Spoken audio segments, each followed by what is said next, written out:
ذرا یہ ویڈیو دیکھیے گا۔ نیکسٹ اپڈیٹ یہ ہے کہ آخرکار انجینئر محمد علی مرزا صاحب نے نام لیے بغیر قیصر احمد راجہ صاحب کو امام غزالی کے دفاع کرنے پر جواب دیا۔ یہ کہنا کہ یہ فزیکل فنامنا کے انڈر لائی کرتے ہیں، یہ امام غزالی کا بہت بڑا بلنڈر ہے۔ بیسیکلی انہوں نے اپنے زوم میں اس وقت لمیٹڈ نالج تھا، ان بیچاروں کو نہیں پتا تھا، اپنے طور پہ انہوں نے فلاسفہ کو جواب دینے کی کوشش کی، مخلصانہ کوشش کی، لیکن ظاہر ہے کہ علم نہیں تھا، تو بڑے بڑے بلنڈر ہوئے ان سے لمیٹڈ نالج کی وجہ سے۔ علم غیب بھی ظاہر ان کے پاس نہیں تھا، ورنہ اس طرح کے معاملات نہ ہوتے۔ یہ جو گفتگو اس اعتبار سے کی جاتی ہے، پچھلے دنوں ایک فرقوں کے فرنٹ مین نے بھی اس پہ ویڈیو بنائی تھی امام غزالی کے دفاع کے اوپر، تو اس میں جو اصل ہمیں امام غزالی سے اختلاف ہے وہ یہ ہے کہ انہوں نے معجزات کے بارے میں جو عقیدہ بیان کیا ہے وہ بالکل قرآن و سنت کے منافی ہے۔ پاکستان بھر کے سیکولرز اس وقت ہیل بینٹ ہیں کہ وہ کسی نہ کسی طرح سے امام غزالی کو ڈسکریڈٹ کر دیں، بلکہ ہر وہ آدمی جو کوئی ایسی سوچ رکھتا ہو جس میں ترقی نظر آتی ہو، جس کو کاپی کر کے انسان دوبارہ اپنا کھویا ہوا مقام جو ہم مسلمان ہیں وہ حاصل کر لیں، وہ بنیادی طور پہ ان کے خلاف ہیں۔ وہ بھلے قائد اعظم ہوں، وہ جناح ہوں، یا آف کورس ڈاکٹر قدیر یا امام غزالی ہوں۔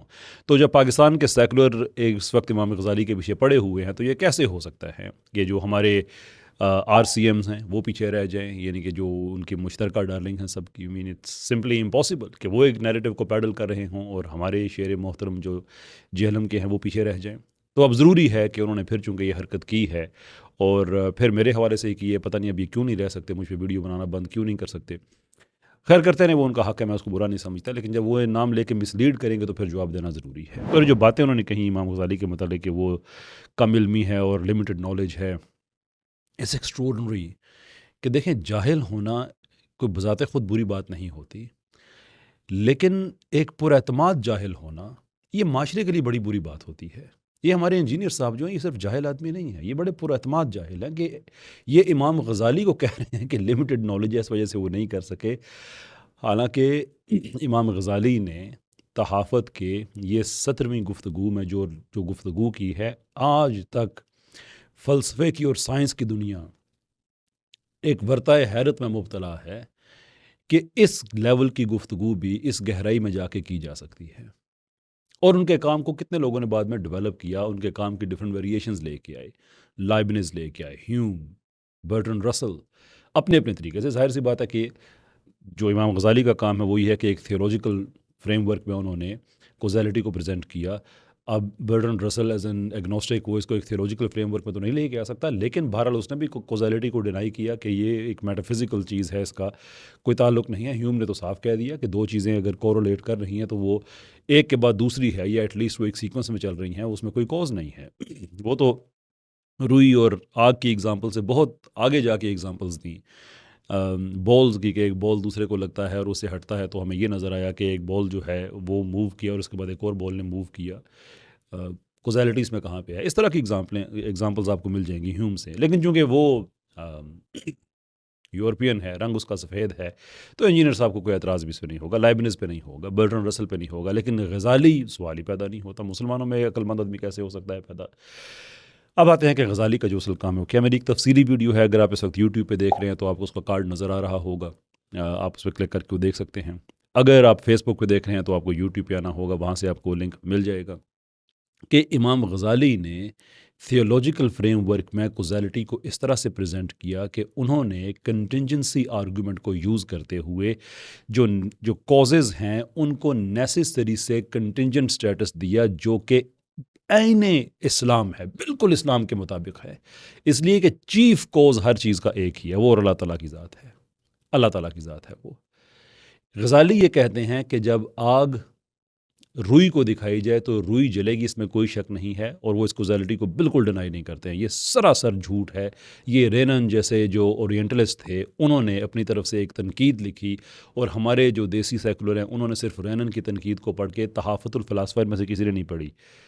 17واں چیپٹر، ٹروتھ بی ٹولڈ ساری میں نے بھی نہیں پڑھی، لیکن ایٹ لیسٹ 17واں چیپٹر جو ہے جس پہ زیادہ بحث کی جاتی ہے اس کو میں نے بڑی تفصیل کے ساتھ اس کو میں نے اسٹڈی کیا۔ اس کے بعد اس پہ جو اعتراض ہے ابن رشد کا تحافت میں، اس کو اسٹڈی کیا کہ وہ پرابلم کیا ہے، اور ابن رشد کی میں ساری باتوں سے ڈس ایگری نہیں کرتا، لیکن ہی مس انڈرسٹوڈ یہ غزالی کیا کہہ رہے تھے۔ خیر واپس ہم غزالی پہ آتے ہیں کہ غزالی نے یہ کبھی نہیں کہا کہ جو آگ ہے وہ کوز نہیں کرتی ہے روئی کا جلنا، وہ یہ نہیں کہتے۔ وہ یہ کہتے ہیں کہ روئی کا جلنا آگ کا اپنا فیصلہ نہیں ہے۔ Try to understand this. اس لیے کہ آگ نے آگ ایک کنٹینجنٹ اینٹی ہے، روئی ایک کنٹینجنٹ بینگ ہے، اور کنٹینجنٹ چیزوں کو کنٹینجنٹ ہونے کے لیے دو چیزوں کا ہونا ضروری ہے۔ نمبر ایک یہ کہ وہ اپنے وجود اور اپنے فنکشن کی خود وضاحت پیش نہیں کر سکتی، اور نمبر دو یہ کہ وہ ڈپینڈ کرتی ہیں کسی اور چیز پہ۔ تو آگ اپنے وجود کی کوئی وضاحت پیش نہیں کر سکتی کہ آگ کیوں وجود رکھتی ہے، اور اس کا فنکشن کی چیزوں کو جلاتی ہے، اگین وہ اس فنکشن کو کوئی وضاحت آگ خود نہیں دے سکتی۔ روئی بھی اپنے وجود کا کوئی فنکشن نہیں، اپنا کوئی ایکسپلینیشن نہیں دے سکتی، اور آگ کے جب اس کا آمنا سامنا ہوگا تو اس نے جلنا ہے، اپنے اس فنکشن کا بھی وہ کوئی وضاحت نہیں دے سکتی۔ تو غزالی یہ کہتے ہیں کہ یہ کنٹینجنٹ کازز ہیں، یہ سیکنڈری کازز ہیں، ان کے اوپر چیف کاز یہ ہے کہ اللہ تعالیٰ کی یہ مرضی ہے، اس نے یہ فیصلہ کر دیا ہے کہ آگ روئی کو جلائے گی، روئی آگ کا نقصان نہیں کرے گی، اوبویسلی کر سکتی ہے اگر زیادہ ہو جائے اور آگ سے آکسیجن لے لی جائے، اس روئی کی وجہ سے آگ کی آکسیجن کٹ جائے تو آگ ختم ہو جائے گی، that is also true, which means کہ آگ بذات خود ایک کنٹینجنٹ چیز ہے، اس لیے کہ وہ آکسیجن پہ ڈیپینڈ کرتی ہے امنگ ادر تھنگس۔ تو غزالی یہ چیز کہہ رہے ہیں، وہ یہ نہیں کہہ رہے کہ آگ کی کوئی پوزیشن سرے سے ہے ہی نہیں جلانے کے حوالے سے، اٹ از، لیکن اگر اسے کنٹینجنٹ نہیں کریں گے تو آپ اسے نیسیسری کریں گے۔ نیسیسری کہیں گے اگر آپ، تو اس کا مطلب یہ ہے کہ پھر آپ نے تو آگ کو خدا سمجھا ہوا ہے۔ انجینئر صاحب ٹرائی ٹو انڈرسٹینڈ، یہ بڑی ڈیپر لیول کی فلسافیکل چیزیں ہیں، اور جو غزالی کی کوزیلٹی ہے وہ اس زمانے تک ریلیونٹ نہیں ہے، بلکہ وہ لوگ جنہوں نے رینان کے کام کو ریفیوٹ کیا ہے وہ تو یہ کہتے ہیں کہ غزالی نے اپنے زمانے کے بڑے ایڈوانس لیول پہ سائنسز کو سمجھا، بڑے بعد میں جو چیزیں آئی ہیں۔ The other thing that fascinated me is that Al-Ghazali thought about sciences in a very, very modern way. And that was certainly even a surprise to me, but it was probably more a surprise to other people who always thought that Al-Ghazali was one of the people who had destroyed the sciences in Islam. I think nothing is further from the truth. In fact, he is someone who supported the sciences, who wanted to find the cosmology.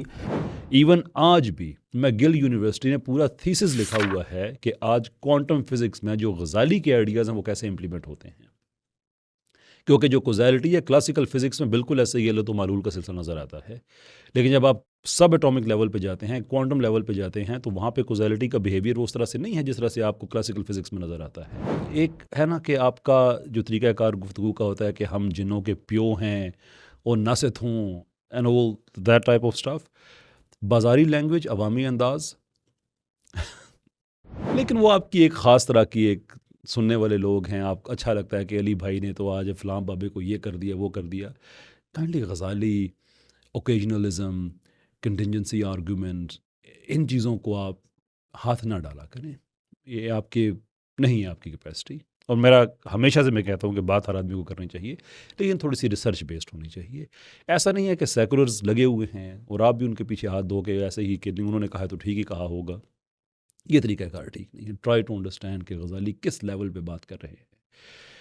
Leibniz, ہیوم، برٹرن رسل، even آج کے جو quantum scientist ہیں، ان سب کا نظریہ causality کے حوالے سے وہ نہیں ہے جو آپ کا ہے یا پرویز ہود بوئے صاحب کا ہے یا جو باقی حضرات ہیں۔ اب عظمیٰ رومی صاحبہ کا اس میں کئی دفعہ حوالہ آیا، میں نے عظمیٰ رومی صاحبہ کے پوائنٹ ٹو پوائنٹ میں نے ان کی بات کو انتہائی رسپیکٹفلی، بڑی آنریبل جرنلسٹ ہیں وہ، میں نے رسپانس کیا ہے، ان کا بڑا کائنڈلی جواب بھی آیا تھا کہ وہ رسپونڈ کریں گی، انہوں نے نہیں کیا، اس کے بعد چلے وہ ان کا رائٹ ہے وہ، لیکن سنجیدہ گفتگو کو سنجیدہ رہنے دیں۔ آپ پاکستان کے سنجیدہ جو تھنکرز ہیں، مفکرین ہیں، آپ کے اپنے اسٹوڈنٹس سمیت آپ کو اس میں کوئی نہیں گردانتا ہے، سو پلیز یہ کام اپنا کیا کریں۔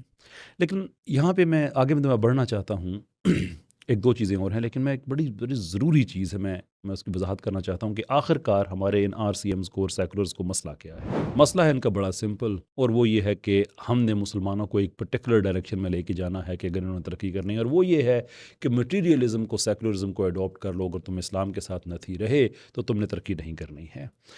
اس چیز کو ڈیکوڈ کیا ہے سب سے بریلینٹ طریقے سے اورویل نے، ان کا سائنس فکشن ناول ہے 1984، بڑا زبردست، اس میں وہ لکھتے ہیں Who controls the past controls the future.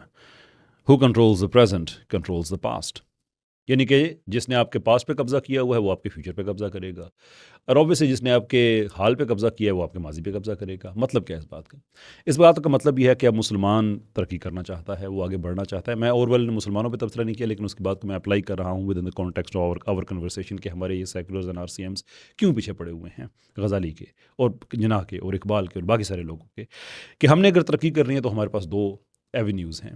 ایک یہ ہے کہ ہم ان لوگوں کی طرف پلٹ جائیں جو ہمارے اپنے مشاہیر ہیں ماضی میں، جن میں غزالی بھی ہیں، اور ان سے سیکھ کے آگے بڑھیں. اور دوسرا یہ ہے کہ ہم جو ایک مٹیریلسٹک آئیڈیا ہے، سیکولر آئیڈیا ہے، ہم اس کو لے کے ہم لائن کو پرسو کریں. تو اگر آپ نے مستقبل قبضہ کرنا ہے، ہمارے مستقبل پہ قبضہ کرنا ہے، تو اس کا طریقہ کار یہ ہے کہ ہمارے پاسٹ پہ قبضہ کر کے ہمارے پاس کے جتنے مشاہیر ہیں سب پہ لائن لگا دیں کہ یہ تو سارے فضول آدمی تھے. غزالی لمیٹڈ نالج والا آدمی تھا، جناح خود سیکولر تھا، اقبال کو کیا پتہ تھا، کاپی کرنے والا شاعر تھا، ڈاکٹر قدیر کیا چور آدمی تھا. اللہ معاف کرے، یہ الفاظ ہیں ان لوگوں کے، یہ اکٹھے ہیں ان چیزوں پہ.